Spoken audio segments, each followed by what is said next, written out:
جو ہے بیمار صحت کے طالب ان پہ فرما کرم رب غالب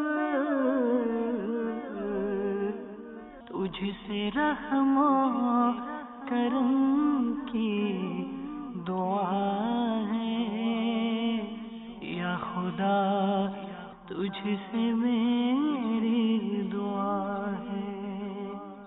الحمدللہ رب العالمین والصلاة والسلام علی سید المرسلین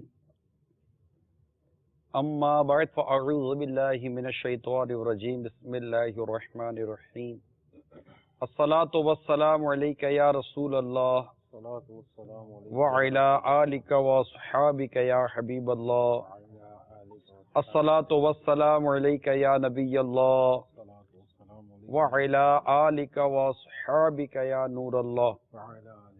مدنی چینل کے ناظرین، سلسلہ مدنی کلینک میں حاضر ہیں. ڈاکٹر صاحب، آج کس طرح آپ ناظرین کو روزہ اور صحت کے حوالے سے آگہی فراہم کریں گے؟ سب سے زیادہ جو مانا جاتا تھا کسی زمانے کے اندر کہ روزے سے ہمارے صرف نظام ہضم کو ہی فائدہ ہوتا ہے، لیکن وقت کے ساتھ ساتھ اس میں تبدیلی آتی چلے گئی. جیسے جیسے تحقیق بڑھتی چلے گئی تو پتہ چلتا چلا گیا کہ تمام کے تمام سسٹم جو ہماری باڈی میں کام کر رہے ہوتے ہیں، روزے کا ان کے اوپر اثر ہوتا ہے اور ان کو بہت فائدہ ہوتا ہے. مثال کے طور پہ اگر ہم نظام ہضم کی بات لیتے ہیں تو نظام ہضم جو ہے بیسیکلی ہمارا منہ سے سٹارٹ ہو جاتا ہے، جس میں غدود شامل ہوتے ہیں، آپ کے لعاب شامل ہوتا ہے، دانت ہیں، نالی ہے، معدہ ہے، آنتیں ہیں، جگر ہے، لبلبہ ہے. یہ ساری سسٹم ایک پورا کا پورا ہمارا ڈائجسٹو سسٹم جس کو کہتے ہیں وہ بنتا ہے. اب اگر کوئی بھی ایک معمولی سی یعنی کہ 1 گرام کا 10واں حصہ بھی اگر ہمارے منہ میں جاتا ہے تو یہ سسٹم سٹارٹ ہوتا ہے اپنا کام کرنا، کیونکہ اس نے اپنا کام کرنا ہے. اب 1 گرام آپ منہ میں لیں، 10 گرام لیں یا 100 گرام لیں یا ایک ہلکا سا قطرہ بھی آپ منہ میں لیتے ہیں، پورا کا پورا سسٹم آپ کا کام کرنا شروع کر دیتا ہے. تو آپ جب یہ پورا کا پورا سوئچ آن ہو جاتا ہے، ایک سوئچ آن ہو جاتا ہے اور پورا نیچے مشینری چلنی شروع ہو جاتی ہے، پوری کی پوری شروع ہو جاتی ہے، سارا کا سارا کام شروع ہو جاتا ہے. کیونکہ آپ نے سٹارٹ منہ سے ہی لینا ہوتا ہے. لعاب بنتا ہے، لعاب سے پھر وہ معدے میں جاتا ہے، آنتوں میں جاتا ہے، آنتوں سے پھر وہ جگر کے اپنے سسٹم ہوتے ہیں اس کے اوپر جاتا ہے. تو میں یہ عرض کر رہا تھا کہ جیسے ہی ہم نے کوئی چیز کھانا ہے تو ہمارا سسٹم سارا کا سارا ایکٹیویٹ ہو جاتا ہے، شروع ہو جاتا ہے کام کرنا. اب اس میں اگر آپ فاسٹنگ پہ ہوتے ہیں تو سب سے زیادہ فائدہ جو ہے نا پورے سسٹم کو تو ملتا ہی ملتا ہے. جو مین آپ کا فائدہ ملتا ہے وہ آپ کو جگر کو ملتا ہے، کیونکہ جگر بیسیکلی جب آپ کا ایک پورا کا پورا سسٹم کام نہیں کر رہا تو جگر کا ایک کام نہیں ہوتا، جگر کے بہت سارے کام ہوتے ہیں جو ہماری باڈی کا ایک سمجھے مین آرگن ہے ہمارے جسم کا ایک مین حصہ ہے وہ مین حصہ ہے. بیسیکلی ڈاکٹر صاحب اس کو اسٹور ہاؤس بولتے ہیں، سارے وٹامنس منرلس وغیرہ جگر میں جمع ہوتے ہیں. جی اگر جیسے ڈاکٹر صاحب ابھی آپ جیسے بیان فرما رہے تھے، کوئی ایسے مریض ہوں جن کو گیسٹرائٹس ہو یا پیپٹک السر ہو، یعنی جن کو تیزابیت کا مسئلہ ہو اور سوزش کا مسئلہ ہو معدے کے اندر اور آنت کے اندر بھی، اور ایسے افراد اگر روزہ رکھ لیں تو ان پہ کیسا رزلٹ آئے گا؟ دیکھیں اس پہ جو اگر ہم اپنی زبان میں کہیں نا کہ ڈرامیٹک رزلٹ جس کو آپ کہتے ہیں کہ بہترین رزلٹ ان کو ملتا ہے، لیکن اس میں کچھ شرائط ہیں. امپورٹنٹ چیز یہ ہے کہ آپ جو روزے رکھنے کے لیے جو طریقہ کار ہے نا اس کو اپنائیں. اگر آپ نے افطار میں یا سحری میں وہی چیزیں کرنی ہیں جو افطار اور سحری کے علاوہ کرتے ہیں تو پھر اس کا کوئی فائدہ نہیں ہوگا. یہ کنٹینیو آپ دیکھیں، آپ اخبارات کے بیانات دیکھیں گے، جو صحت کے حوالے سے بھی جو اخبارات کے اندر کچھ نہ کچھ خبریں چل رہی ہوں گی اور اس وقت بعد ماہرین اپنی جو رائے دے رہے ہوں گے. آپ غور کریں مدنی چینل کے ناظرین، آپ کو اس طرح کی اکثریت ایک مشورہ ضرور دے گی، تلی ہوئی غذاؤں سے پرہیز کیجیے گا، تلی ہوئی غذاؤں سے پرہیز کیجیے گا. لیکن تو مجھے نہیں اندازہ کہ یہ تلی ہوئی غذائیں ہمارے گھروں سے مائنس ہو جائیں. مطلب کہ اگر پہلے پکوڑے بنتے تھے تو اس سال شاید پکوڑا پلس کباب، اور پھر تھوڑے دنوں بعد پکوڑا کباب پلس چاپ، سب تلاوا نظام یہ چلتا ہی ہے. اور یعنی ایسا کچھ کریں میری مدنی التجا ہے. اب الدین و نصیحہ، دین خیر خواہی کا نام ہے، حدیث پاک میں ہے. آپ اس سال ٹرائی تو کریں کہ ہم اس کو کس طرح ریڈیوس کر سکتے ہیں، منیمائز کر سکتے ہیں، کم سے کم کر سکتے ہیں، ختم کر سکتے ہیں. جیسے کہ تلی ہوئی غذائیں ہو گئی، یا مطلب اسی وقت تو پھر اوپر کولڈ ڈرنک ہیں. جی جی. وہ باپ رے باپ، ایک تو خالی میدا، اوپر سے یہ ہے جاتے ہی تلی ہوئی غذا ڈالی ٹھا کر کے، اوپر سے کر کے وہ، ارے بھائی جو اندر وہ سارا جو گیا، جو پھر اب یہ جگر میدا لبلبا جو بھی بولو آپ، بس یہ تو وہ کہتے ہیں نا کہ وہ کیا ہوگا. تو کچھ ذہن بنا ہے نا، ہم دیکھیں سلسلہ کر ہی رہے ہیں، تو ہم نے یہاں سے کوئی ایڈورٹائزمنٹ تو لینی نہیں ہے اپنے سلسلے سے، نہ ہم کسی میڈیکل کمپنی کو، دوائی کی کمپنی کو پروموٹ کرنے کے لیے بیٹھے ہیں، نہ کسی کمپنی کو پروموٹ کرنے کے لیے، ان کی تشہیر کرنے کے لیے بیٹھے ہیں. یقیناً کہا جا سکتا ہے، اللہ ہمیں مخلص بنائے، کہ نیت یہی ہے کہ ہم ہمارے عاشقان رسول کو کچھ طبی فوائد یا طبی جو مشورے ہیں وہ عرض کریں کہ اللہ تبارک و تعالیٰ نے اتنا عظیم مہینہ عطا کیا، اتنا عظیم روزہ ہمیں عطا کیا، اور پھر اس کا ایک بہت پیارا نتیجہ عطا کیا، لعلکم تتقون، تاکہ تمہیں تقوی نصیب ہو. تو بہت ساری چیزوں میں ہم غور کریں کہ رمضان کا یہ مہینہ محض کھانے پینے کا مہینہ نہیں ہے، بلکہ اس کھانے پینے کے حوالے سے بھی ہمیں احتیاطیں کرنی ہے اور گناہوں سے بھی بچنا ہے. پلیز پلیز پلیز براہ کرم مہربانی کریں اور اپنے کھانے پینے کے معاملات پر ایک گھر میں بیٹھ کر مشورہ کر لیں کہ یار اس سال کیا کرنا ہے. ڈاکٹر کے پاس اب ڈاکٹر بیٹھ کر آپ کو یہ فارمولہ دے رہے کہ یار ہمارے پاس مت آنا، یہی تقریباً نتیجہ ہے، الٹیمیٹ نتیجہ یہ نکل رہا ہے کہ ڈاکٹر آپ کو یہ بیٹھ کر کہہ رہے ہیں کہ ہم آپ کو وہ فارمولہ بتا رہے ہیں کہ ہم فارغ رہ جائیں، تاکہ ہم بھی پھر آپ بھی پھر اعتکاف کر لینا انشاءاللہ. تاکہ ڈاکٹر تمام یہ ڈاکٹرز اگر عاشقان رسول سن رہے ہو تو آپ کو بھی اعتکاف کی دعوت دیتا ہوں میں، آپ بھی یہاں اعتکاف کریں.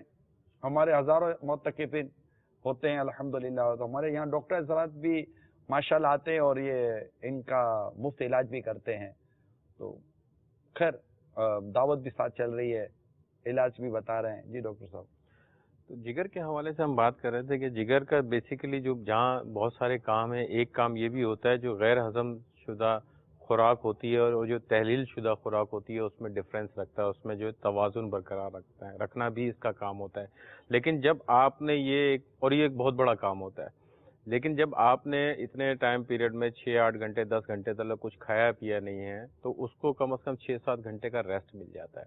تو ایک یہ بڑا کام جو ہے اس پہ سے لوڈ ختم ہو جاتا ہے، کم ہو جاتا ہے. اس کا ہوتا کیا نتیجہ کیا حاصل ہوتا ہے کہ اس میں جگر توانائی بخشنے کے لیے جو ایک ہماری مدافعت بڑھانے کے لیے جو ہمارے جسم کو ایک جز کی ضرورت ہوتی ہے، گلوبولن جس کو کہتے ہیں، اس کی پیداوار کی طرف بڑھنا شروع ہو جاتا ہے. اس کی پیداوار بڑھ جاتی ہے، یعنی کہ جسم کی قوت مدافعت بڑھ جاتی ہے آدمی کے. وہ پیدا ہونے سے وہ بڑھے گا تو ہمارے جسم میں جراثیم لڑنے کی صلاحیت بڑھ جائے گی. اللہ تعالیٰ نے ہمارے جسم کے ایک حصے میں، ایک پارٹ آف باڈی ہے جگر، اس کو اللہ تبارک و تعالیٰ نے کتنے کاموں کی خصوصیت عطا فرمائی، اس کے کتنے فنکشن ہیں. اللہ تبارک و تعالیٰ کی شان ہے کہ اللہ تعالیٰ نے کتنا عظیم یہ نظام انسان کے بدن کو عطا فرمایا. سبحان اللہ و بحمدہ سبحان اللہ العظیم. جی. تو وہ پیدا کرنا شروع ہو جاتا ہے. جب وہ گلوبولن ہمارے باڈی کے اندر ایک پیدا ہوتا ہے تو باڈی میں جو ہماری جراثیم سے لڑنے کی صلاحیت ہے وہ پیدا ہو جاتی ہے، زیادہ پیدا ہو جاتی ہے، تو بیماری کا ریشو آٹومیٹکلی کم ہو جاتا ہے. تو ایک یہ طبی فائدہ بھی ہوتا ہے اس سے ہم کو. دوسرا جو فائدہ ہوتا ہے رمضان المبارک کے اندر، وہ آپ آرام سے اس کو صحیح اپنا جدول کھانے پینے کا بنا کے پورے ماہ میں کم از کم 8 سے 10 کلو کا وزن کم کر سکتے ہیں. 8 سے 10 کلو آم کے موسم میں جدول کھانے کا بنا کے. شرط نہیں، آم کا موسم ہے ڈاکٹر صاحب، یاد رکھیے گا، میں کال لینے جا رہا ہوں. ہاں نہیں، آم کھائیں گے کتنے؟ 1 2 3 آم کا پورا جوس کا گلاس پڑتا ہے، پھر تو اس میں چینی ڈلتی ہے. اس کو الٹرنیٹ کر لینا. آپ آم کا اگر جوس پیتے ہیں تو اس کی دوسری غذا نہ لینا، آپ صرف جوس پہ اکتفا کریں. آم کا جوس تو کسی کا کیا، آم کا جوس ایسے آم کا جوس ہے، پی لیا، ٹیسٹ ہے. انرجی تو آئے گی نا، اس میں انرجی آئے گی تو پھر وہی معاملات ہوں گے. 8-10 کلو وزن کم کرنے کا مشورہ دے رہے ماہ رمضان میں اگر صحیح طریقے سے جدول پہ عمل کریں گے. ایک طرف تو میڈیکل ریسرچ یہ بتاتی ہے کہ مہینے میں 4 سے 5 کلو وزن کم کرنا چاہیے. بالکل. اور اب آپ کہہ رہے ہیں کہ ماہ رمضان میں آپ 8 سے 10 کلو وزن کم کر سکتے ہیں. بالکل کر آپ کی تھیوری ٹکرا رہی ہے ڈاکٹر صاحب؟ نہیں 4 سے 5 کلو وزن کم کرنا چاہیے، ایک الگ چیز ہے. اور اگر آپ اس تھیوری پہ عمل کریں گے جو ہمیں دیا گیا ہے رمضان میں روزے کی شکل میں جو ہم کو دیا گیا ہے، اور ہم اس پہ صحیح عمل کریں گے، اپنے کھانے پینے کی چیزوں کا خیال رکھیں گے، سنت کے طریقے سے چیزوں کو استعمال کریں گے، تو آپ کو ایک اچھا آپ سے ایک رزلٹ سوال کرتا ہوں ڈاکٹر صاحب، مدنی چینل کے ناظرین آپ کی نمائندگی کر رہا ہوں. اچھا یہ بتائیے کہ کیا کوئی آپ ڈائٹ سجیسٹ کر سکتے ہیں؟ کوئی ڈائٹ آپ مشاورہ کے طور پر، مثال کے طور پر آپ میں ہوں، ڈاکٹر سلمان ہے، اب عبد الخلیل بھائی، ہم 3 جیسے بیٹھے ہوئے ہیں. ایک مثال دے رہا ہوں، ایک آؤٹ آف کانٹیکٹ سوال ذہن میں آیا ہے، کر لیتا ہوں. یہ بتائیے کہ آپ ہمیں کوئی ڈائٹ ڈیزائن ایڈوائز کر سکتے ہیں کہ آپ یہ رکھیں، اور اگر آپ اس پر رہتے ہیں اور یہ کرتے ہیں اور اتنا آرام میں اور کھانے میں اور ڈسٹینس دیتے ہیں تو 5 سے 6 کلو وزن کم ہونے کی امید ہے. ایسا کوئی ڈائٹ ڈیزائن کر سکتے ہیں آپ رمضان میں کہہ رہے ہیں یا نہیں روٹین چلے میں؟ ماہ رمضان کا ماہ رمضان میں دیکھیے، ماہ رمضان میں جس جو نے اس میں قابو کر لیا نا تو مجھے لگتا ہے آگے شاید قابو کرنا قدرے آسان ہوتا ہے. ماہ رمضان میں تو جو ہمارے یہاں کھانے پینے کی جو معاملات ہوتے ہیں اس کو تھوڑا سا ہمیں لک آفٹر کرنا پڑے گا. سادہ غذا استعمال کرنی پڑے گی. جیسے مثال کے طور پہ آپ انچنا آٹا جو ہے اس کا استعمال کریں، سحری اس کے ساتھ کریں، شوربے والا سالن ہوتا ہے اس کے ساتھ سحری کریں. سادہ پانی کا استعمال بہت زیادہ نہ کریں، کیونکہ سحری میں سادہ پانی کا استعمال بے درک لوگ کرتے ہیں کہ پتہ نہیں کیا 6-8 گھنٹے 10 گھنٹے 20 گھنٹے پانی نہیں ملے گا، جو کہ الٹیمیٹلی نقصان دہ ہوتا ہے. کیونکہ جتنا آپ پانی پئیں گے اتنا ہی آپ کا جو ہے نا وہ اخراج ہوگا یورین کا، اور جتنا یورین کا اخراج ہوگا اتنی ہی جسم کے اندر سے نمکیات بھی خارج ٹھیک ہے. تو وہ اس کی وجہ سے جو ہے کمزوری پھیلے گی آدمی کو. تو کوشش یہ کریں کہ پانی کی مقدار بھی ایک مناسب مقدار میں نے نارمل جو ایک سمپل کھانا ہوتا ہے اس کو استعمال کریں. دودھ کا گلاس لے سکتے ہیں. سحری کے اندر ہم نے پچھلے سلسلے میں بات کی تھی، کھجوروں کو ہم نے صرف افطار تک محدود کیا ہوا ہے. ٹھیک ہے. ہم سحری میں بھی اس کو استعمال کر سکتے ہیں، اور کھجوروں کے اوپر اچھی خاصی جو ہے کیلوریز ہم کو ملتی ہیں. اگر آپ 4-5-6 کیلوریز لیتے ہیں، کھجور لے لیتے ہیں، ان میں تقریباً مور دین 300 سے زیادہ کی کیلوریز اس میں مل جاتی ہیں. تو اگر باڈی کیلوریز کی جسم کی جو ضرورت ہے اس کے حساب سے اگر آپ خوراک لیتے ہیں تو میرے خیال میں کوئی مشکل کام نہیں ہے. اسی طرح آپ افطار میں بھی جب جاتے ہیں تو افطار کے اندر بھی آپ نے سمپل افطار کرنی ہے، جو ایک نارمل ہوتی ہے کہ آپ نے پانی سے روزہ کھولنا ہے یا کھجور سے روزہ کھولنا ہے، جو سنت کا طریقہ ہے اس طریقے سے اگر روزہ کھول کے افطار کر کے اس کے بعد نماز پڑھ کے جو کھانا کھاتے ہیں نارملی کھانا کھائیں. اس کے بعد جو آپ کا تراویح ہے اس کو صحیح طریقے سے انجام دیں. تراویح کے اندر ایک ریسرچ ہے کہ ایک رکعت کے اندر کم از کم 10 کیلوریز آپ کی برن ہوتی ہے، یہ ریسرچ ہے. اب اندازہ کریں کہ اگر افطار کے اندر آپ نے اچھی کیلوریز لی ہوئی ہیں تو تراویح کے اندر وہ کیلوریز برن ہو جاتی ہیں. آپ کی 20 رکعتیں ہوتی ہیں، اگر ہم 10 کیلوریز کا بھی حساب کتاب لگتے ہیں تو تقریباً 200 کے قریب 200 کے قریب کیلوریز آپ کی جو ہے وہ خرچ ہو جاتی ہیں. تو آپ کا بیلنس ہو گیا، جسم میں ایکسٹرا کیلوریز بھی نہیں بنی، فیٹ بننے کے بھی چانسز کم ہو گئے، چکناہٹ کے بھی چانسز کم ہو گئے. چکناہٹ آپ نے نہیں لی، فروٹ کا استعمال آپ نے روٹین میں کیا، پانی کا استعمال آپ نے روٹین میں کیا. تو میں یہ سمجھتا ہوں کہ اگر اس جدول پہ رہیں گے تو آٹومیٹکلی بہت فرق پڑے گا، رزلٹ آئے گا اس کا. ایکسٹراڈنری نہ ہو جائے، نارمل کھاتے پیتے ہیں بالکل نارمل اسی طرح کھانے پینے کی روٹین پہ رہیں. یہ جو ایکسٹرا آرڈنری جو ہم کرنے کے لیے بیٹھے ہوئے ہیں، کہ یہ جو الگ سے پورا جو بہت بڑا اہتمام کرنے کے لیے بیٹھتے ہیں کہ وہ روزہ ہے، تو اس سے ہماری صحت کو نقصان پہنچنے کے اندیشے ہیں. کالس لیتے ہیں، پھر عبد الخلیل بھائی آپ کی طرف بھی آئیں گے. آج آپ کیا ہمارے مدنی چینل کے ناظرین کو بتائیں گے؟ کالس چلائیے. میں محمد اسلم کامرا سے بول رہا ہوں. مدنی کلینک پروگرام لگے، اس میں وہ ڈاکٹر صاحب کے ساتھ سوال و جواب ہو رہے ہیں. اس حوالے سے یہ پوچھنا چاہتا ہوں کہ جو شوگر کے مریض ہیں وہ کھجور لے سکتے ہیں؟ ٹھیک ہے، ایک اور کال چلائیے. السلام علیکم ورحمۃ اللہ وبرکاتہ. وعلیکم السلام ورحمۃ اللہ وبرکاتہ. میرا نام مظفر اتاری، میں ہند گجرات سے عرض کر رہا ہوں۔ میرا ڈاکٹر صاحب کی بارگاہ میں سوال ہے کہ میں جب بخار رہتا ہوں، بخار رہنے کی وجہ سے میرے پیٹ میں گیس ہو جاتا ہے اور وہ گیس سیدھا سر پر چڑھ جاتا ہے اور جس کی وجہ سے میرا سر درد ہو جاتا ہے اور اس کی وجہ سے میں کچھ کر نہیں پاتا، کھڑا بھی نہیں ہو پاتا۔ میرے لیے کوئی مدلی پھول ہو تو ارشاد فرمائے۔ محمد عمران اتاری، اٹلی کے شہر نوچیرا انفیریورے سے عرض کر رہا ہوں۔ مجھے یہ پوچھنا ہے کہ روزے کی حالت میں معدے میں گیس بن جاتی ہے اور سر میں بھی گیس بن جاتی ہے، تو اس کا کیا حل ہے، کیا کرنا چاہیے؟ جزاک اللہ خیر، جواب ارشاد فرمائیے۔ السلام علیکم ورحمۃ اللہ وبرکاتہ۔ وعلیکم السلام ورحمۃ اللہ وبرکاتہ۔ جی ڈاکٹر صاحب 3 سوالات ہو گئے، دو تو ایک جیسے ہی ہیں۔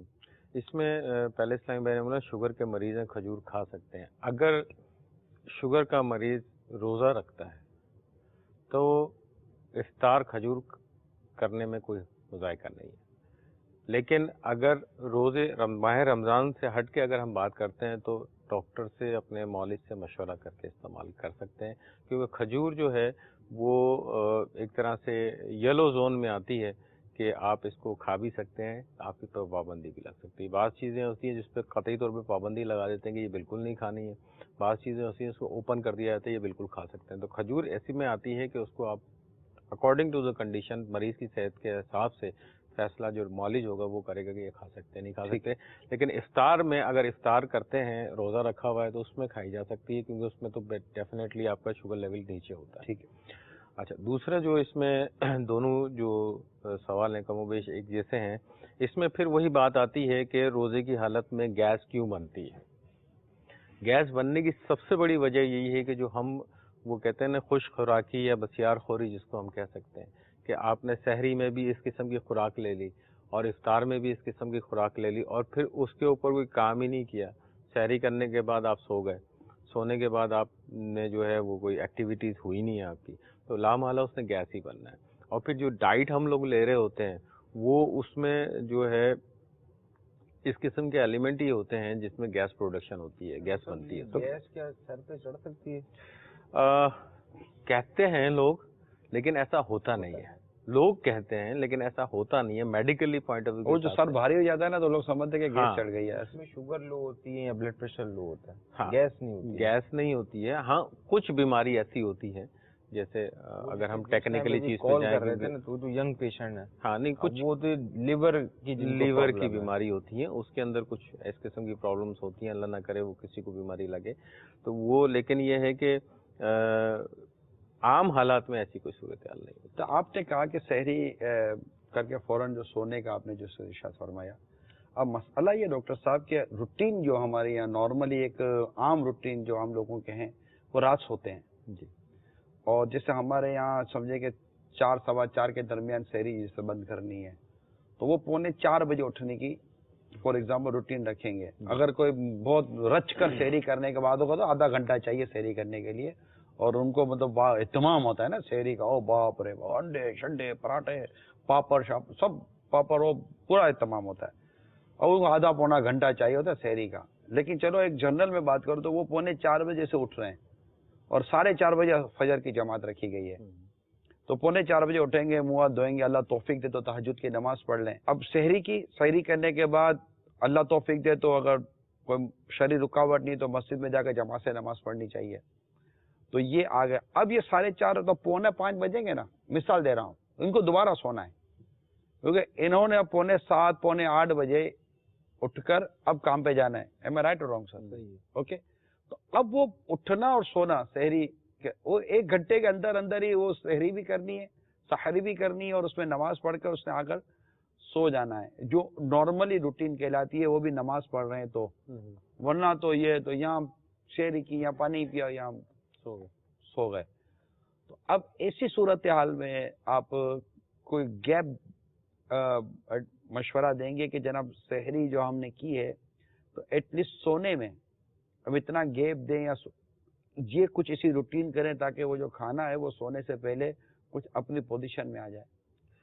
اس میں جہاں تک سونے کا سوال ہے تو سحری جو ہماری ٹائمنگ مختلف جگہوں پہ مختلف ٹائمنگز ہوتی ہیں، ہمارے یہاں جو ٹائمنگز ہوتی ہیں اس کے حساب سے تو پھر آپ کو اتنا ٹائم نہیں ملتا کہ اس کو ڈائجیشن کے لیے، کیونکہ ڈائجیشن کے لیے بھی کم از کم 3 سے 4 گھنٹے چاہیے ہوتے ہیں.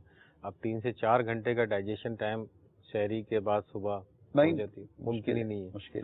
تو بہتر تو یہی ہے کہ سحری کے بعد جو ہے سونے کی ترکیب نہ بنائی جائے، کوشش ہی نہ کریں تو اچھی بات ہے. راتیں مطلب ایک پریکٹیکل ہم کریں کہ رات دو مشکل سے یہ، جیسے اس وقت اگر ہم دیکھیں تو لوگ شاید باب المدینہ کراچی کی اگر میں بات کروں تو شاید تراویح سے فارغ ہو کر 11 بجیں گے عبدالخلیل گھر پہنچتے پہنچتے غالباً، گھر پہنچتے پہنچتے شاید 11 بجیں گے.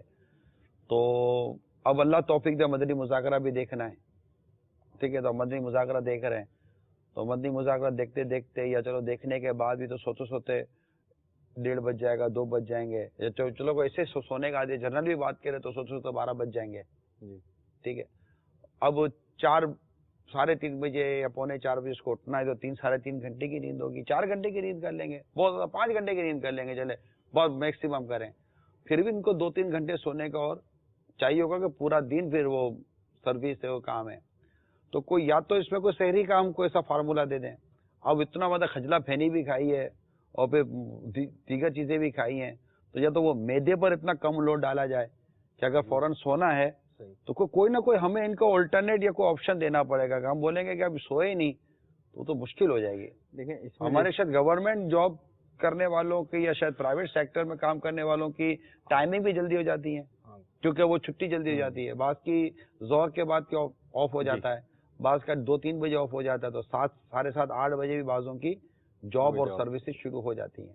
اس میں دیکھیں جیسے ہم نے پہلے بھی کہا تھا کہ اس میں جو ہے نا خوراک کا بڑا خیال رکھنا پڑے گا. اگر آپ خوراک متوازن لیتے ہیں جیسے نارمل خوراک لی جاتی ہے تو پھر اتنا بڑا فرق نہیں پڑنے والا. لیکن آپ نے ایسی خوراک لی جو بہت زیادہ ہیوی ڈائٹ ہوتی ہے، پھینی ٹائپ کی، کھجرا ٹائپ کی، اس قسم کی چیزیں لی. یہ کھجلا پھینی ہیوی ہے، یہ مطلب آپ اس کا آدھا کلو لوگو تو اتنا سارا آ جائے گا. مگر یہ اٹھانے میں ہیوی، یہاں ہیوی سے مرد اٹھانا نہیں ہوتا، اٹھانے میں ہیوی ہو، کھانے میں بھی ہوتی ہے. اس کے اندر میدا ہوتا ہے، چکناٹ ہوتی ہے، مٹھاس ہوتی ہے، پھر تلا ہوا ہوتا ہے. جی پھر دودھ الگ سے او باپ رے باپ، دودھ الگ ڈالو ہوتا ہے، دودھ میں پھر چینی الگ چینی الگ ڈالو. اب اتنا کچھ کر لینے کے بعد آپ بولو یہ تو ہلکا پھلکا سا تھا، یہ ہلکا پھلکا نہیں تھا، یہ پار جتنا بھاری تھا. جی تو اس میں یہ ہے کہ اپنی نارمل ڈائٹ جو ہے وہ لیں، سادہ روٹی لیں.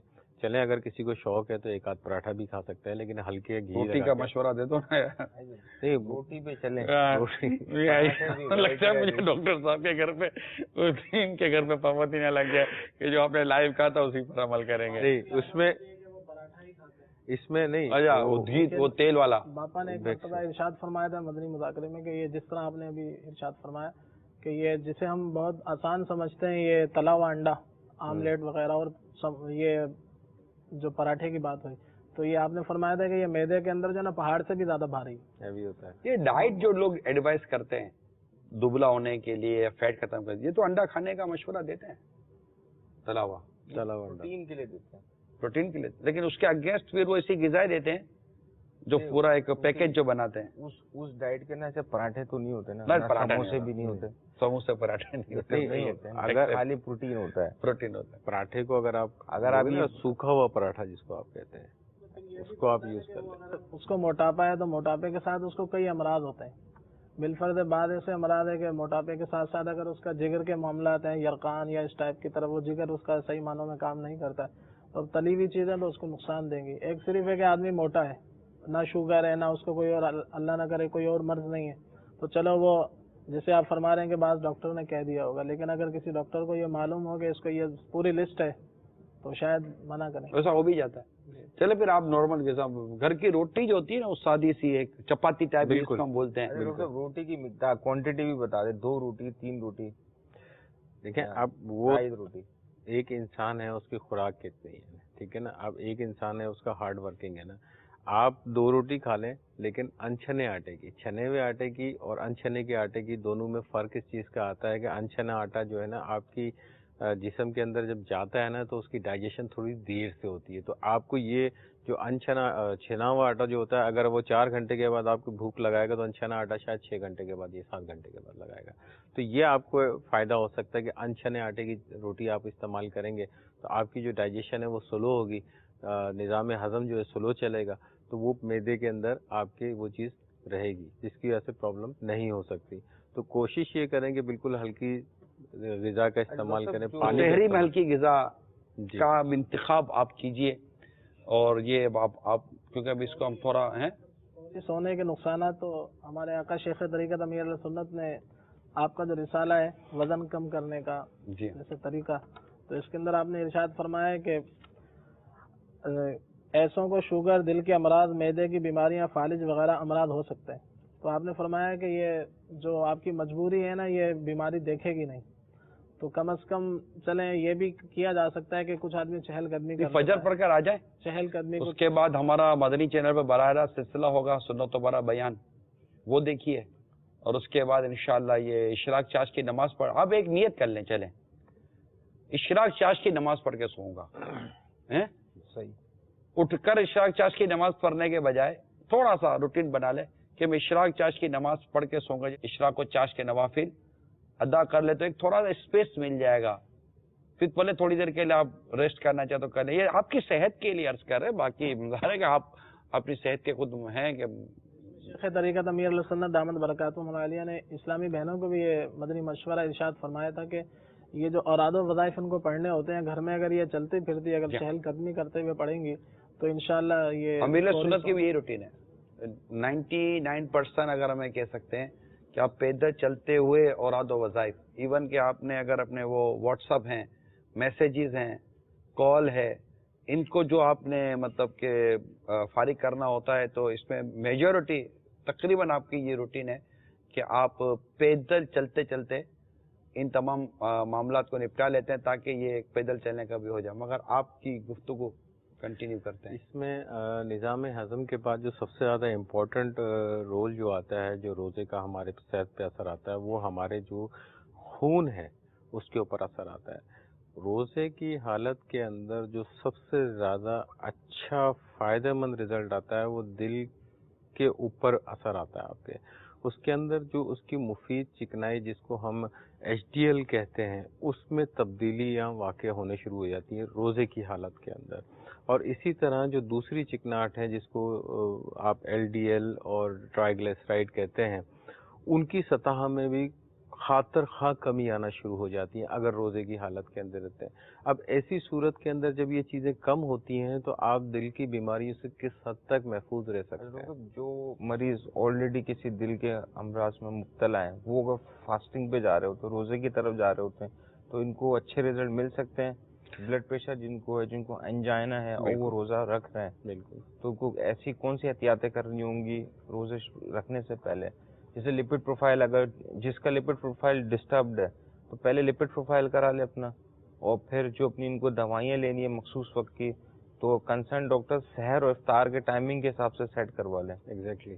اور دیگر جیسے جو بلڈ پریشر کے مریض ہیں اور وہ روزہ رکھنا چاہ رہے ہیں، دوائیاں بھی لینی ہیں، دوائیاں ایڈجسٹ ہو سکتی ہیں کیا؟ بالکل ہو سکتی ہیں. اب تو خیر ایسی دوائیاں آ گئی ہیں جو ایک لمبے پیریڈ پہ آپ کی باڈی میں کام صبح کرتی ہیں. دوپہر شام ہی دوا لینی ہوتی ہے. ہاں نہیں، ابھی اگر مالج سے مشورہ کر لیا جائے تو اس میں کوئی میرے خیال میں مشکلات پیش نہیں آ سکتی ہیں. آپ ڈوز کو ایڈجسٹ کر کے روزہ رکھ سکتے ہیں انٹلنس کوئی خدا نہ خواستہ کوئی بہت ایسی سیریس کنڈیشن ہو تو ایک الگ بات ہے، لیکن وہ بھی معالج ہی مشورہ دے سکتا ہے اس کا. لیکن یہ ہے کہ عام صورتحال میں جو اکثریت ہمارے ڈائبٹک پیشنٹس ہوتے ہیں وہ ایزیلی روزہ رکھ سکتے ہیں اپنے معالج کے مشورے سے. بلڈ پریشر کے مریض جو ہیں وہ بھی ایزیلی روزہ رکھ سکتے ہیں، لیکن اپنے معالج کے مشورے سے ڈوز کو ایڈجسٹ کروائیں. جو بھی وہ دوا لے رہے ہیں اس کو ایڈجسٹ کروائیں. کون سی، ہاں بالکل بالکل ایڈجسٹ کے بغیر نہیں کر سکتے. اب یہ سوچیں کہ روزہ رکھ کے بھی میں نے یہی خوراک لینی ہے تو اس میں تھوڑی اس کو پیشنٹ کو پرابلم آ سکتی ہے. تو بہتر ہے معالج سے مشورہ کر کے پھر ڈوز کو ایڈجسٹ کر کے روزہ رکھا جا سکتا ہے، کوئی حرج نہیں. کال چلائیے. السلام علیکم ورحمۃ اللہ وبرکاتہ. وعلیکم السلام ورحمۃ اللہ وبرکاتہ. آپ سب کی بارگاہ میں سلام ہو پہلے تو، دوسری رمضان کی آمد کی مبارک ہو۔ دوسری بات دراصل یہ ہے کہ حاجی صاحب میں نے ایک مرتبہ ایک میڈیکل اسٹور سے 2 انجیکشن خریدے تھے۔ وہ بچوں کی امی کو ڈلیوری کا معاملہ تھا، خون کی کمی تھی، تو ڈاکٹر نے مجھے 2 انجیکشن لکھ کر دیے۔ تو میں ایک میڈیکل اسٹور سے جو وہ انجیکشن 2 لے کر آیا، تو وہ انجیکشن جو تھے نا، ان کی جو اوریجنل قیمت تھی وہ تھی 25 روپے کا ایک انجیکشن۔ اس ڈاکٹر میڈیکل اسٹور والے نے وہ مجھے انجیکشن ایک دیا کم و بیش 300 روپے کا۔ وہ دوائی لے کر آ گیا، میں مجھے معلوم ہی نہیں تھا۔ میں وہ دوائی لے کر دکان پر لا کر بیٹھا تو اتنے میں میرا ایک کزن آیا، اس نے میڈیکل اسٹور کا کام کیا ہوا تھا، اس کو معلوم تھا۔ تو اس نے جب دیکھا کہ یہ دوائی کہاں کی ہے تو اس نے بولا، میں نے بتا دیا اس کو کہ گھر والی کی یہ دوائی ہے اور ڈاکٹر نے لکھی ہے، خون کی کمی ہے اس وجہ سے، بچے کی پیدائش کے حوالے سے۔ تو اس نے بولا پرچی دکھا، تو میں نے جب پرچی دکھائی تو پرچی میں وہ دوائی نہیں تھی، جو انجیکشن ہی نہیں لکھے ہوئے تھے جو انجیکشن اسٹور والے نے مجھے دیے تھے۔ تو اس نے بولا کس سے لے کر آیا؟ میں نے بولا فلاں اسٹور سے۔ بولا اچھا میں جاتا ہوں۔ پھر وہ اس کے پاس گیا تو اس نے جا کے اس سے وہ واپسی کروایا، پھر پیسے لے کر آیا اور اس نے آگے مجھے بتایا کہ جو تجھے یہ 300 کا ایک انجیکشن دیا اس کی اوریجنل قیمت 125 روپے ہے۔ دوسرا یہ وہ انجیکشن ہی نہیں تھا جو انجیکشن پرچی میں لکھا ہے، اور جو پرچی میں لکھا ہے نا یہ اچھی کوالٹی کا اچھے والا انجیکشن ہے۔ برائے کرم میری یہ ریکارڈ کروانے کا جو مقصد ہے وہ یہ ہے کہ آپ تعاون کر کے نا بولیں کہ مدنی چینل کے ذریعے کہ عوام ایسا نہ کرے کسی کے ساتھ بھی، کہ کہیں کسی کی جان کو خطرہ نہ ہو جائے۔ برائے کرم السلام علیکم ورحمۃ اللہ وبرکاتہ۔ وعلیکم السلام ورحمۃ اللہ وبرکاتہ۔ خیر معاملہ تو حساس تھا جو آپ کے ساتھ ہوا، اللہ تعالیٰ نے کرم کیا اور وہ کزن آپ کے آ گئے اور انجیکشن جو دوسرا مل گیا تھا وہ ہو گیا۔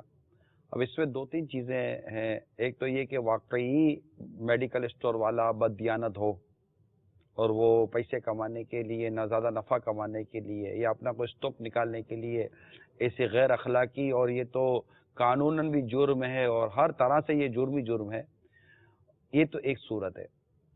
دوسری صورت سے بعضوں کا یہ ہوتی ہے کہ بعضوں کا ڈاکٹر کا لکھا ہوا جو ہے نا وہ پڑھنے میں بھی ہو سکتا ہے کہ میڈیکل اسٹور والے سے کوئی مسٹیک ہو جائے گا۔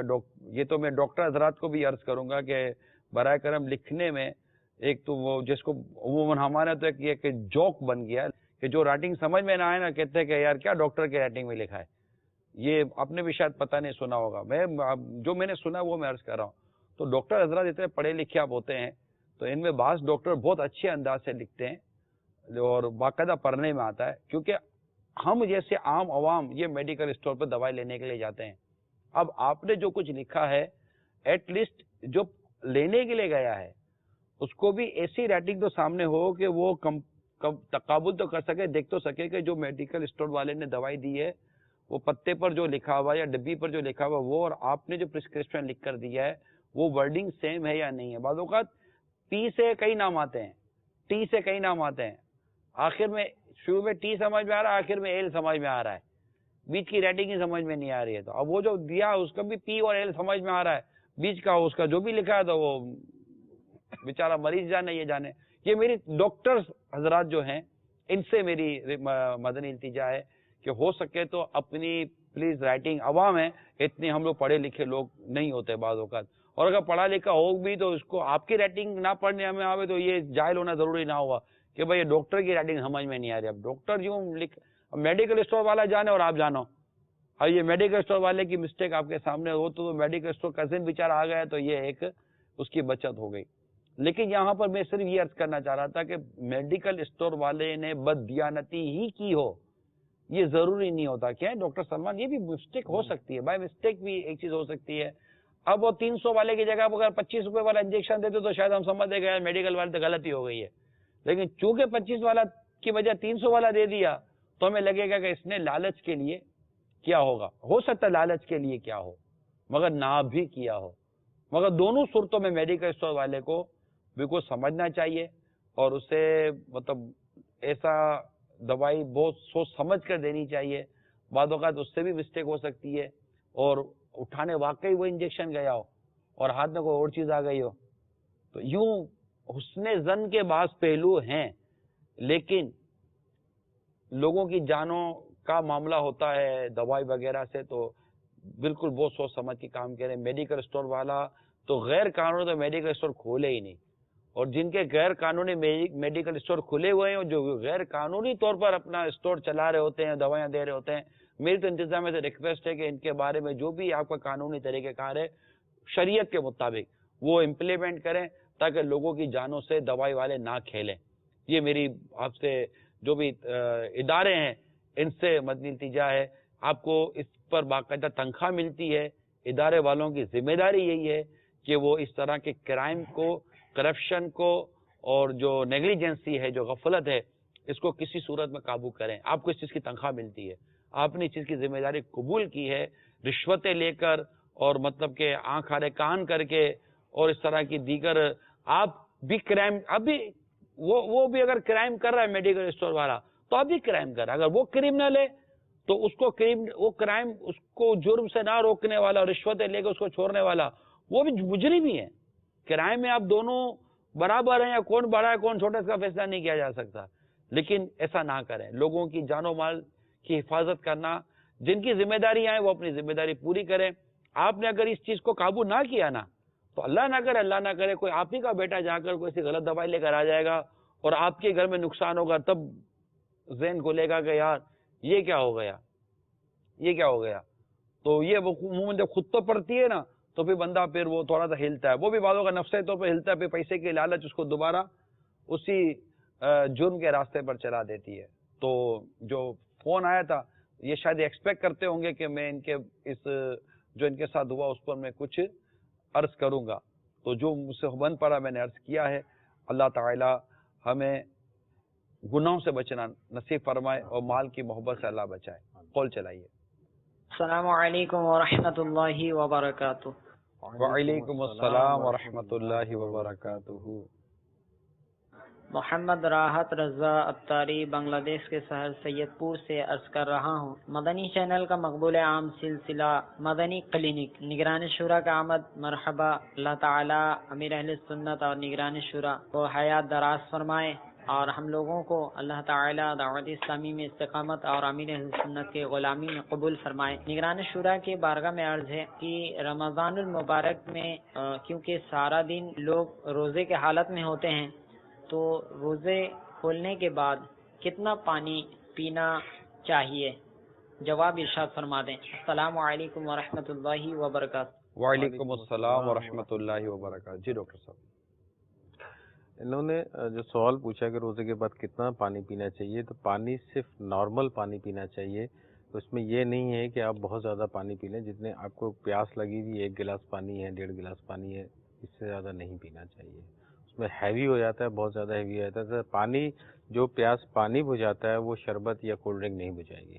تو بہتر ہے سادہ پانی کا استعمال کریں تو اس سے زیادہ فائدہ ہوگا. پیاس بھی بجھے گی اور آپ کی پانی کی ریکوائرمنٹ. ہاں پانی آپ کون سے ڈیوریشن میں باڈی کا پورا کر سکتے ہیں؟ جو آپ افطار اور سحری کے درمیان، یعنی کہ نماز پڑھ کے آپ آ جائیں، مغرب کی نماز پڑھ کے آ جائیں، اس کے بعد سے لے کے سحری کے درمیان تلک جو ہے اپنا پانی کا جو ریکوائرمنٹ ہے باڈی کی یہاں پوری کر لیں آپ. 10 سے 12 گلاس ہوتی ہے. وہ افطاری جب کرنے ہم جائیں تو جیسے پانی روزہ کھول لیا، اب اس کے فوری بعد ہم ڈائٹ پیٹرن سٹارٹ کر سکتے ہیں، یعنی فوری جو بھی کھانے کی چیزیں وہ کھائیں یا وقفہ لیں، نماز پہلے پڑھ لیں. تو اس پہ کوئی بینیفٹ ہے، فائدہ ہے کلینکل؟ دیکھیں بہتر تو طریقہ یہی ہے کہ اگر ہم صرف پانی پی لیں یا 1 عدد کھجور جو ہے اس سے بھی افطار کر کے جو ہے نماز پڑھ لیں گے تو آپ کو 1 کھجور، میں نے پہلے بھی عرض کیا تھا، کھجور سے اچھی خاصی کیلوریز مل جاتی ہیں. 1 کھجور یا 2 کھجور لے کے بھی افطار کر لیں گے تو آپ نماز انشاءاللہ اچھے طریقے سے پرفارم کر کے اس کے بعد آپ کھانے کی ترکیب بنائیں، پھر آپ تراویح کی طرف جائیں تو وہ زیادہ بہتر رہے گا. نہ کہ یہ کہ آپ نے اس وقت بھی ایک کھانے کا سسٹم چلایا، اس کے بعد آیا پھر ایک اور سسٹم چلایا، پھر رات کا کھانے کا الگ سسٹم چلایا. تو اس سے کیا ہوگا؟ یہی گیس والی شکایتیں، یہی قبض والی شکایتیں، یہی ایسیڈیٹی والی شکایتیں یہ پیدا ہوں گی اور اکثریت کو ہوتی بھی اسی وجہ سے. افطار کے بعد جب عموماً مریض آتے ہیں وہ اسی طرح کے ہوتے ہیں نا، ان کو جی کانسٹیپیشن کے ساتھ یا گیسٹرائٹس، سینے میں جلن ہو رہی ہے، پیٹ میں درد ہو رہا ہے، اکثر ایسے ہی مریض آتے ہیں. اکثر ایسے ہی ہوتے ہیں. اس میں جو رمضان میں جو مین کمپلینز آتی ہیں نا وہ یہی آتی ہیں.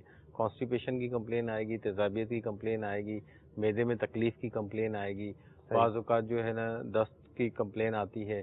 یعنی کہ آپ کا نظام ہضم سے جو بیماریاں تعلق رکھتی ہیں نا اس کی بہت زیادہ کمپلینس آنا شروع ہو جاتی ہیں.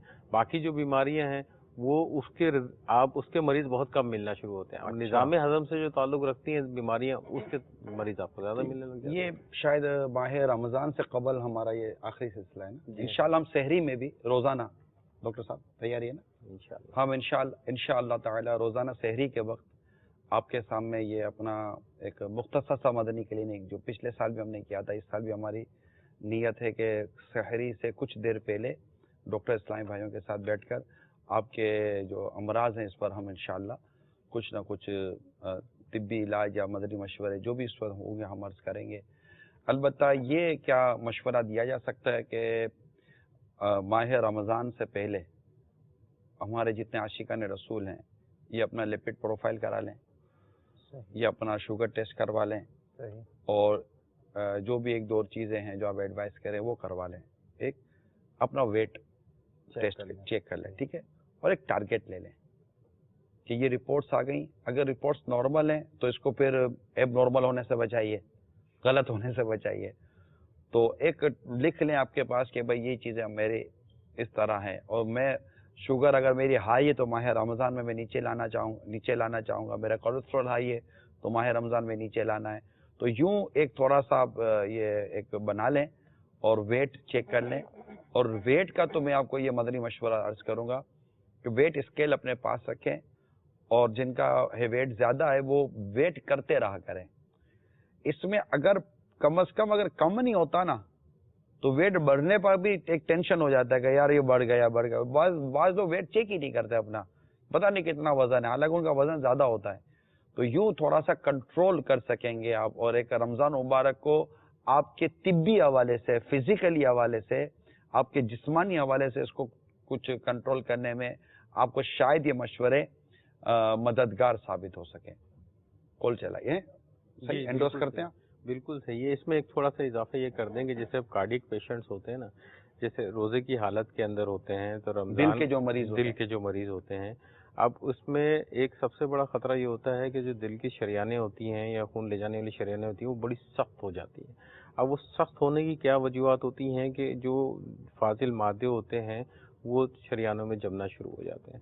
لیکن جب آپ روزے کی حالت میں ہوتے ہیں تو وہ جو ایک جمنے والی پوزیشن ہوتی ہے نا وہ بچتی نہیں ہے. جو اس میں ہوتا ہے ہمارا جسم اس کو آٹومیٹکلی یوٹیلائز کرنا شروع کر دیتا ہے, استعمال کرنا شروع کر دیتا ہے. تو آپ ایک یہ جو خطرناک بیماری ہوتی ہے ایتھروسکلوروسس جس کو آپ کہتے ہیں کہ شریان کی سختی جس میں پیدا ہو جاتی ہے, اس بیماری سے بھی آپ بچ سکتے ہیں روزے کی حالت میں. جیسا کہ پانی کا تھا تو شیخ طریقت امیر اہل سنت دامت برکاتہم عالیہ نے ایک طرف اور توجہ دلائی ہے کہ ایک تو ہے کہ پانی کتنا پینا چاہیے, زیادہ پینا چاہیے. تو دوسری بات یہ ہے کہ بہت سخت ٹھنڈا پانی پیا جاتا ہے. تو مدنی پنصورہ کے صفحہ نمبر 356 پر آپ نے یہ کھجور کے مدنی پھول تحریر فرمائے. تو اس میں آپ فرماتے ہیں کہ روزے میں فوراً برف کا ٹھنڈا پانی پی لینے سے گیس, تبخیر معدہ اور جگر کے ورم کا سخت خطرہ ہے. اس سے بچنا چاہیں تو آپ نے یہ ارشاد فرمایا کہ کھجور کھا کر, کھجور اجوا کھجور ہمارے پاس موجود ہے الحمدللہ, تو اگر کھجور کھا کر ٹھنڈا پانی اگر پینا ہی ہے تو اگر کھجور کھا کر پئیں گے تو اس کا جو خطرہ ہے وہ ٹل جائے گا, انشاءاللہ اس سے فائدہ ہوگا. تو اگر ٹھنڈا, اول بات ہے کہ سخت ٹھنڈا پینا ہی نہیں ہے, اگر نارمل ٹھنڈا پیئیں تو اس سے پہلے اگر کھجور کھا لیں گے تو انشاءاللہ اس کا جو نقصان ہے ٹھنڈے پانی کا, وہ گرمی کا موسم ہے چونکہ اب ٹھنڈا پانی تو پئیں گے. اس سے پہلے میں کال کی طرف جاؤں, کچھ اور آپ مدنی چینل کے ناظرین کو بتا دیں. اسی طرح سے ڈاکٹر صاحب سے بات ہوئی تھی کہ کچھ جیسے شوگر کے مریض ہوتے ہیں کہ جو کہ روزہ رکھنا بعض اوقات دشوار ہوتا ہے, تو کوئی ایسی غذا وہ استعمال کریں کہ جو کچھ ان کے اندر قوت رہے, کمزوری کم سے کم پیدا ہو. ڈاکٹر صاحب نے آپ کو کہا تھا واہ یار, میڈیکل حکمت کو جو اس طرح مدنی کلینک میں ملایا ہے نا, یہ اپنی مثال آپ ہے, تاریخی واقعہ ہو گیا ہے.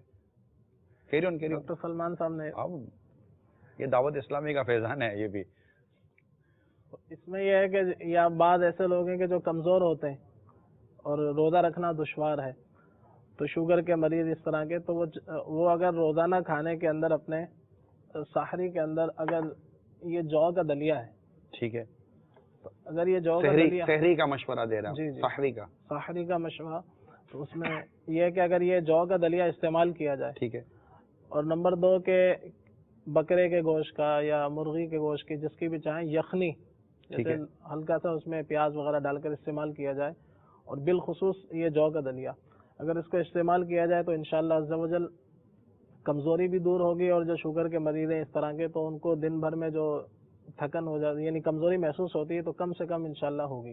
تو یہ بہت ہی جو کا دلیا ویسے ہی انرجیٹک، جو شریف ویسے ہی اس کی برکتیں بے شمار. اسی جو شریف میں جو بیسیکلی ہمیں لاسٹ ٹائم بھی بات کی تھی کہ جو ابھی پہلے بات کر رہے تھے کہ ایسی غذا استعمال کریں جو دیر سے ہضم ہوتی ہے. جو شریف میں کمپلیکس کاربوہائیڈریٹ بیسیکلی غذا کہلاتی ہے، یہ اس کے اندر کمپلیکس کاربوہائیڈریٹ ہوتا ہے جو ہماری باڈی میں جا کے ذرا دیر سے ہضم ہوتا ہے. تو اسی وجہ سے جو ڈائبٹک پیشنٹ ہوتے ہیں ان کے لیے زیادہ مفید رہے گا کہ وہ ایک تو ان کو جو شوگر کے مریض ہوتے ہیں ایک تو ان کو عرض زیادہ ہوتی ہے کہ ان کو بھوک لگتی ہے تھوڑی دیر کے بعد کچھ نہ کچھ کھانے کے لیے ان کو چاہیے ہوتا ہے. تو وہ ایک تو وہ جو ان کی ریکوائرمنٹ ہوتی ہے وہ کم ہو جاتی ہے. دوسرا یہ ہے کہ جو یہ بھوک کا احساس ہے یہ بھی ختم ہو جاتا ہے. آپ یہ مشورہ دیں گے عبدالخلیل بھائی کہ ہمارے عام جو روزہ رکھنے والے عاشقان رسول ہیں یہ بھی سحری میں جو شریف کا دلیا استعمال کریں، پینے میں بھی یہ اچھا استعمال ہو جاتا ہے، اور اس میں اگر مطلب چاہیں اور مزید ٹیسٹ تو اس میں بعد اوقات کچھ چکن کے بھی پیس ڈالے جا سکتے ہیں. چکن کے پیس ڈال لیتے ہیں یا اپنے حساب سے، جیسے اس کو میٹھا کر لیا، شہد ڈال لیا اس میں، یا کوئی نمک وغیرہ ڈال لیا. تو اس طرح کی چیزیں اگر جیسے کہ عام اسلامی بھائی بھی اگر اس کو استعمال کریں گے تو یہ ایک تو جو شریف کی برکتیں ملیں گی، احادیث مبارکہ میں اس کا ذکر ہے، اور دوسرا جو ہے اس سے قوت بھی ملے گی، تو دن گزارنا انشاءاللہ عز و جل آسان ہو جائے گا. اسی طرح سے جب شام میں مختلف قسم کے شربت بنائے جاتے ہیں تو کوئی شربت پی رہا ہوتا ہے تو وہ بعض اوقات صحت کے لیے نقصان دہ ہوتے ہیں، بعض بازار سے خرید لاتے ہیں تو سستے ہوتے ہیں. تو اس کے بجائے ان شربتوں کے حوالے کے بجائے یہ بھی ڈاکٹر صاحب نے ہمیں مشورہ دیا تھا کہ اگر اس کو کچھ ایسے مشروب ہم بتا دیے جائیں مدنی چینل پہ. بتائیں. تو اس میں ایک تو یہ اس کو تخ ملنگا بھی کہتے ہیں، اور اس کا جو اصل الفاظ ہیں وہ تخ میں بالنگا، تخ ملنگا بھی اسے کہا جاتا ہے. اصل ہے کیا تلفظ کیا سر؟ تخ میں بالنگا. تو یہ اگر ہم پانی میں ڈالیں گے تو یہ صورت میں جیسے پھول جاتا ہے. ہاں یہ تو دیکھا ہے شربتوں میں عموماً ہوتا ہے. تو یہ پیاس وغیرہ اور معدے کی تیزابیت وغیرہ کے حوالے سے یہ اچھی چیز ہے. تو اگر ہم نے شربت گھر میں بنانا ہی ہے تو اس کا بنا لیا جائے. اسی طرح تو خالی یہ اس سے تھوڑی یہ تو شربتوں میں ڈالا جاتا ہے. جی یعنی کہ اسی کے اندر اگر مثال کے طور پہ کچھ لیمو استعمال کر لیا جائے، تھوڑا سا کالا نمک ڈال لیں یا شہد ڈال لیا یا چینی ڈال لی ایک مناسب مقدار میں، تو یہ ایک مشروب اس طرح کا بنا لیا جائے. شہد کا پانی لیا، ایک پانی لیا، پانی میں شہد ملا، پانی میٹھا ہو گیا، اس میں اگر یہ تک ملنگا بھی ہم ڈال دیتے ہیں تو یہ اور ٹیسٹ اور غذائیت تو یہ سب دو تین چیزیں پیدا کر دے گا. پھر اس میں لیمو کا استعمال بھی کر سکتے ہیں. لیمو کا استعمال بھی کر سکتے ہیں. اب اصل میں یہ ہوتا ہے کہ کچھ نہ کچھ چاہیے. اب سادہ جیسے نہیں، یہ نہیں دیکھیں نا آلٹرنیٹ دے رہے ہیں ہم، اور ہم شاید جو باہر کے جو مشروب ہیں کیمیکل سے بھرپور اور عجیب و غریب کلرنگ وغیرہ ہوئی تھی، ہم مطلب آلٹرنیٹ دینا پڑے گا. اب تو یہ ایک تعداد ہے جو آلٹرنیٹ کو شاید ایکسیپٹ کر لے. تو یہ آلٹرنیٹ جو میں عرض کر رہا ہوں، آپ اگر مطلب میں آپ کی اس سے نکل کے آپ کو تکلیف نہ ہو اور آپ پریشان نہ ہو جائیں کہ نہیں یار یہ کوئی فارمولا تو ہے نہیں. نہیں اصل میں جو آپ ارشاد فرما رہے ہیں تو ویسے ہی ہمارے روزمرہ استعمال میں تو ہوتا ہی ہے. جیسے لیمو ہے اس کو کسی نہ کسی انداز سے استعمال کیا ہی جاتا ہے. کہ بعض لوگ اس کو لیمو کا شربت بنا لیتے ہیں، بعض لوگ یہ ہے کہ اس کو غذا پر چھڑک لیتے ہیں، تو اس سے یہ کہ نظام ہضم جو ہے بہتر رہتا ہے. یہ جو شربت کا نسخہ آپ بتا رہے ہیں اس میں جو نیمبو ڈالیں گے، نیمبو ڈالنے سے یہ ہوگا کہ آپ کو اس میں جو وٹامن سی کی کمی ہوگی نا، نیمبو کے ذریعے وہ پوری ہو جائے گی. اور وٹامن سی جو ہے نا ہماری باڈی کے اندر قوت مدافعت پیدا کرنے کے لیے بہترین چیز ہوتی ہے. اب تک ملنگا کا بھی میرے کو جو ذہن میں آ رہا ہے یہ ہیں دانے. اب اگر کسی نے اس کا شربت پیا ہے نا، اس کے بعد اگر اس کو لگ گئی، اس کو وضو کی حاجت ہے، اور اگر یہ دانتوں میں اگر یہ پھنس جاتے ہیں نا بعض ہوگا، یہ چیزیں جو دانتوں میں پھنس جاتی ہیں تو پھر وضو میں اس میں آزمائش ہونے کا اندیشہ مجھے ایسا محسوس ہو رہا ہے کہ شاید ہو جائے. سب سے بہتر تو یہی کہ جو ہمارے شیخ طریقت امیر السنت کا انداز ہے کہ آپ سادہ پانی استعمال فرمائیں، پانی وغیرہ جیسے استعمال کر لیا تو اس میں کوئی ایسی چیز نہیں ہوتی کہ جو دانتوں میں اٹکے. تو یہ ساری چیزیں یوں کہہ لیں کہ ہم بعد میں رکھ لیں نماز کے بعد، تو پھر یہ ہے کہ جس طرح چاہیں وہ تو نہیں، اب صبر کی طاقت سنبھالو میرے گھر والوں مجھے کھانا کھلا دو، وہ بالکل بیچارے لگے ہوئے تھے. خیر ہم نے کچھ مشورے آپ کو یہ بھی ہے. کچھ مزید کیا ارشاد فرمائیں گے؟ یہ آلو بخارا ہے. جی ہاں ہے. تو اس کا بھی جو ہے وہ شربت بنایا جاتا ہے. اس میں یہ ہے کہ اس کو 3-4 گھنٹے پہلے بھگو کر رکھ دیا جائے. تو اس کے بعد یہ ہے کہ اس کی جو گٹھلیاں ہیں وہ اس کو الگ کر دی جائیں اور دوسرے اس کو گرائنڈ کر لیا جائے. یا ویسے بھی ہاتھ سے بھی بعض لوگ اس کو، جیسے یہ ویسے اس کی حاجت رہتی نہیں ہے کہ گٹھلیاں نکال لیں گے مکس ہو جاتا ہے پانی میں، تو اس کو پھر مزید کچھ شکر وغیرہ ملا کے اس کو بھی استعمال کیا جا سکتا ہے. اور شوگر کے مریض کے لیے تو آپ مشورہ نہیں دے رہے ہو گے یہ نا، نارمل آپ مشورہ دے رہے ہوں گے. یہ مدنی چینل کے ناظرین یہ مشورے آپ کو ہم دے تو رہے ہیں. اب آپ بولو گے ہمارے بچے عادی نہیں ہے، یہ نہیں ہے وہ نہیں ہے، تو اس کے بھی بچے عادی نہیں تھے، ہم نے کچھ پلایا تو بچوں نے پینا شروع کر دیا. تو آپ نارملی گھر میں شربت بنا کر آپ جگ بھر کے رکھ دیں اور نہ بولیں کہ اس کو ہم نے کوئی یہ اس سے بنایا اس سے بنایا ایسے بنایا. جب ایک بار عموماً ایسا ہوتا ہے کہ ٹیسٹ اچھا ہو نا اور بچے یا گھر والے پی لیں تو پینے کے بعد جب یہ تھوڑا سا کہہ دیں گے یار آج تو شربت بہت اچھا ہے، اب آپ بتا دیں گے نا میں نے اس چیز کا بنایا ہے، تو ہو سکتا ہے کہ یہ کنٹینیو ہو جائے. اور اب پہلے سے کہہ دیں گے نا کہ یہ بنایا ہے تو شربت کتنا اچھا ہو، منہ اتنا سا ہو جائے گا کہ یہ کیا بنا دیا. تو یوں تھوڑا سا وہ نفسیاتی طور پر اثر پڑتا ہے. تو یہ بھی ایک مشورہ تھا، لے لیجیے. آپ کے بنگلہ دیش میں کیا ہوتا ہے شربت؟ پچھلے میں تو آپ نے تو بنگلہ دیش کا جو آئٹم بتایا تھا تو خیر اپنی جگہ اپنی مثال آپ تھا. یہ بنگلہ دیش والوں کو بھی بولو نا کہ یہ احتیاطیں وغیرہ کرنے کا. ہاں انشاءاللہ کب بولو گے؟ کل؟ এখনো বলবো ইনশাআল্লাহ. বল দো. তো প্রিয় ইসলামী ভাইরা, আমাদের মদিনী ক্লিনিকের মধ্যে যে আমাদের ইসলামী ভাই যে আমাদেরকে পরামর্শ দিচ্ছেন যে দুধ পালাঙ্গা, যেমন আমাদের এখানে সচরাচর দেখা যায় সকালের মধ্যে শরবত বানানো হয়, তো ওই শরবতে যদি আমরা চিনি দিয়ে, হালকা চিনি দিয়ে যদি আমরা ইফতারির সময় যদি পান করি তাহলে দেখা যাবে অনেক ধরনের রোগ থেকে আমরা বেঁচে যাব. যেমন ডক্টর সাহেব খুব সুন্দর একটা পরামর্শ দিলেন যে প্রায় দেখা যায় যখন আমরা ইফতার নিয়ে বসি তো পানির জগ এবং শরবত এবং নানান ধরনের আমরা রাখি, আর যখনই আজান হয় বা ইফতারের সময় হয় তো আমরা জগ ভরে আমরা পানি পান করতে শুরু করে দিই আর তারপরে খেতে আমরা আরম্ভ করে দিই. এতে কি হয় কি নানান ধরনের রোগও সৃষ্টি হয়ে যায়. আর আমাদের হাকিম সাহেব একটা খুব সুন্দর পরামর্শ দিলেন যে যদিও ঠান্ডা পানি পান করতে হয় তো আমরা প্রথমে খেজুর একটা নিয়ে নিব, খেজুর 1-2টা, তারপরে ওটা খাবার পরে যদি আমরা ঠান্ডা পানি পান করি তাহলে ক্ষতি হবে না. আর ইফতারের সময় আমাদেরকে বেশিরভাগ আমাদেরকে খেয়াল রাখতে হবে, যেভাবে ডক্টর সাহেব বললেন কি স্লাইটলি আমাদেরকে খাবার নিতে হবে, এরপরে নামাজ পড়ব, তারপরে ইফতার থেকে নিয়ে সেহরি পর্যন্ত এই মধ্যবর্তী সময়ে যদি আমরা পানির অভাবটাকে যদি পূরণ করতে পারি তাহলে তো ঠিক আছে, কিন্তু একেবারে যদি ইফতারের সময় যদি জগ ভর্তি করে যদি পানি পান করি তাহলে রোগ হওয়ার সম্ভাবনা রয়েছে.